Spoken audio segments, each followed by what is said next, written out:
ఎక్కువ మంది Indian creators followers ఉన్నంత మాత్రాన డబ్బులు వచ్చేస్తాయని అనుకుంటుంటారు. కానీ ఈ రోజు మన దేశంలో కనీసము 1000 ఫాలోవర్స్ ఉన్న వాళ్ళు 20 నుంచి 25 లక్షల మంది క్రియేటర్లు ఉన్నారు. మరి వారిలో సంపాదిస్తున్న వాళ్ళ సంఖ్య చూసుకున్నట్లయితే 8 to 10% మాత్రమే ఇన్కమ్ ని జనరేట్ చేస్తున్నారు.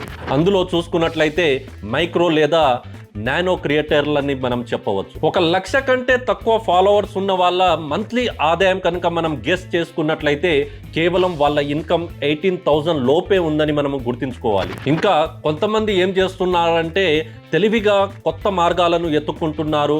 వర్చువల్ గిఫ్టింగ్, లైవ్ కామర్స్, అదేవిధంగా ఫేడ్ మెంబర్షిప్ మోడల్స్ అని మనం చెప్పొచ్చు. మీరు కూడా క్రియేటర్ అవ్వాలనుకుంటే లేదంటే అవ్వాలనే ఆలోచన ఉంటే మీరు ఏ విధమైన టాపిక్స్ని ఎంచుకుంటారో ఆ టాపిక్స్ మీద కంటెంట్ క్రియేట్ చేసుకొని పబ్లిక్లోకి రీచ్ అయ్యే విధంగా మీరు వెళ్ళినట్లయితే ఇన్కమ్ని జనరేట్ చేయొచ్చు. అదేవిధంగా మీకు నచ్చిన కంటెంట్ని కామెంట్లో రాయండి. ఇలాంటి మోర్ బిజినెస్ ఫ్యాక్ట్స్ కోసం follow learn to earn Telugu business channel. Thank you so much.